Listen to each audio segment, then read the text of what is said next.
Hello and welcome to the first learning module titled Film Studies and Overview. Now before I delve into the main content of this tutorial, I'd like to speak a little bit about the overall importance of film in society. Erwin Panofsky wrote in 1934, "If all the serious lyrical poets, composers, painters, and sculptors were forced by law to stop their activities, a rather small fraction of the general public would become aware of the fact, and a still smaller fraction would seriously regret it. If the same thing were to happen with the movies, the social consequences would be catastrophic." Now this might seem like a hyperbolic statement, but I think it's an apt description of how important film is to society. So why do we study film? Well, there are many reasons, but the main reason is that it's the most popular form of entertainment, not just in the United States, but worldwide. It also has a tremendous influence on society, historically and currently. So I'd like to take a moment to examine what informs our expectations going into film. At the most basic level, what informs our expectations about film is the film title. Now, some film titles are a little more direct than others, while some are more obscure. The type of film, or the genre, is very important in informing our expectations about film. You're going to have different expectations going into a rom-com than you would a horror film. The type of director is another thing that informs our expectations. A Quentin Tarantino film is going to be much different than a Spike Lee film. The type of actor, too, is another way that we have some sort of expectation about a film. A Will Ferrell film is going to be much different than a Ryan Gosling film. Our prior knowledge of a film, whether it's an adaptation of a popular book or a sequel in a series of films, will definitely give us a specific idea about what to expect in these films. Often we rely on film critics or online services like Rotten Tomatoes to tell us or give us an idea what to expect with a particular film. Film trailers are also very effective in letting us know what to expect in any type of film. I'd now like to talk about the difference between a passive viewer and an active viewer. Now, as a passive viewer, you usually watch for entertainment or escape. It's a great way to immerse yourself in the narrative without really thinking about any of the critical elements that go into making that film. Conversely, as an active viewer, your main goal is to watch the film to engage in critical analysis.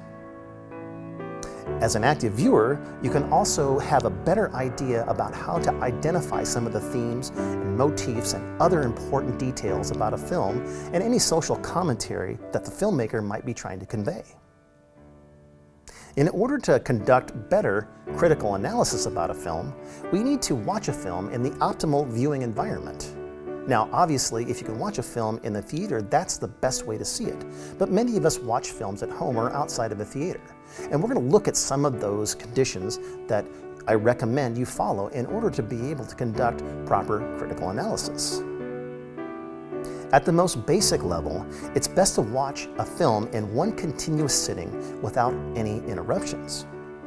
You want to avoid multiple screens while viewing, and that includes your computer or your phone. And if possible, watch a film in its original aspect ratio. Now, you may have seen a disclaimer for films that are on TV indicating that the film has been altered to fit the screen that you're watching. This is where letterboxing comes into place.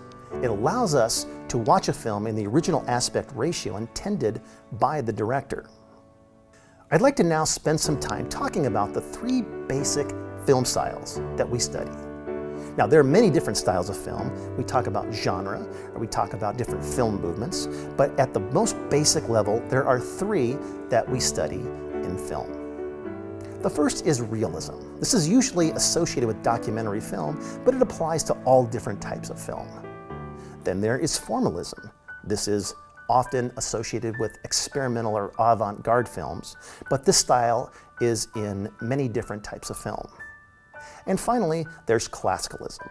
And this is where it's somewhere in between those two styles. And the main idea about classicalism is that it focuses primarily on the narrative. So let's take a look at the three different ones in greater detail, starting with realism. So realism is defined as the film style that attempts to represent the look of reality as viewers see, hear, and experience the real world. Moving on to formalism, it's defined as the film style that intends to distort reality using filmmaking techniques. Now, this could be seen in odd camera angles or quick cuts or jump cuts. The sound is very unnatural or almost surreal. And the acting and costumes and settings are meant to distort reality in some way, shape, or form. And finally, there's classicalism. Now, this is the film style that is defined as the one that avoids the extremes of realism and formalism. The main hallmark of the classical film style is that all the filmmaking elements support the narrative. Now, this takes the form of linear plots, active and identifiable characters, and invisible editing. Now, it's good to keep in mind that rarely does a single film exhibit one of these styles exclusively.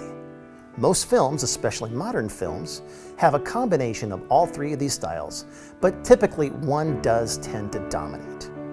I'd like to now look at some of the approaches to studying film by examining some of the critical methods and theories used in film scholarship. Now, I provided you with a list of some of the key film theories that scholars use, and you will be applying some of these throughout this course in analyzing different films. Now, film has its own visual language, and it's very similar in many ways to the spoken language. And let's take a look at some of those elements of the visual language of cinema. Now, the vocabulary is simply the building blocks of film. This takes the form of the visual and audio elements that are created in the filmmaking process. Grammar of film is the set of rules that govern how the elements in the film vocabulary are typically arranged. Moving on to semantics, this focuses on the ways in which the visual and audio elements in a film are arranged. And finally, there's pragmatics. Now, this examines signs and symbols used in film for their context and meaning beyond the literal to the figurative meanings. Now, why do we look at the visual language of cinema? Well, it's very important both as filmmakers and as film viewers. As filmmakers, we need to understand and apply these elements to create more artful and meaningful films. As viewers, it allows us to understand and apply these elements to gain a greater understanding and deeper appreciation of film. I'd now like to take a look at some of the tools of film analysis that allow us to focus in our critical analysis of films. A trope is a recognizable element that can be used to create familiarity and understanding with an audience. Tropes can be considered a type of cliché or a common narrative convention. Looking at the different types of film tropes, there are character tropes, plot formulas, genre-specific tropes, and visual and cinematic elements. Now, it's important to note that subverting tropes can help avoid falling into the area of cliché and add dramatic tension or comedic value to a film. The next tool of film analysis I'd like to look at is the motif. Now, motifs are any film element that's visual or audio that takes on special meaning through repetition. Now, it's important to keep in mind this idea of repetition, because anytime you see anything in a film multiple times, it has specific meaning and usually is very important to the themes or overall plot of the film. Some of the different types of motifs are visual, which are recurring images, objects, or symbols. There are audio motifs, also known as leitmotifs, which are repeated sounds or musical cues. An example of this would be Darth Vader's breathing in Star Wars, or the Imperial March song that announces the presence of the Empire or of some of the main villains in the film. Then there are narrative motifs. One of the most familiar is the MacGuffin. Now, this is a visual object that helps convey the plot forward or add some element to the film. And then there are color motifs that can be tied to a particular color palette throughout the film, or the appearance of a particular color that has some sort of symbolic meaning. Another tool of film analysis I'd like to look at would be themes. Now, themes are an underlying main concept that serves as the message the filmmaker intends to convey to the audience. Now, let's look at some ways how to identify themes in films. The main thing is to look for recurring motifs, images, sounds, or lines of dialogue in the film. You can analyze the character's action, dialogue, and relationships. Consider the film's setting, time period, and social context. And think about the overall message the film is trying to convey to the audience. Now, looking for these themes will be very helpful in conducting a deeper level of film analysis. So I'd like to end this tutorial by talking about some final recommendations on how to conduct film analysis. So first, you will examine films through the lens of the visual language of cinema and how this language contributes to the overt or suggested meanings in film. You'll need to look for key visual and audio elements indicating which film style, speaking of realism, formalism, or classicalism, are most evident in the film.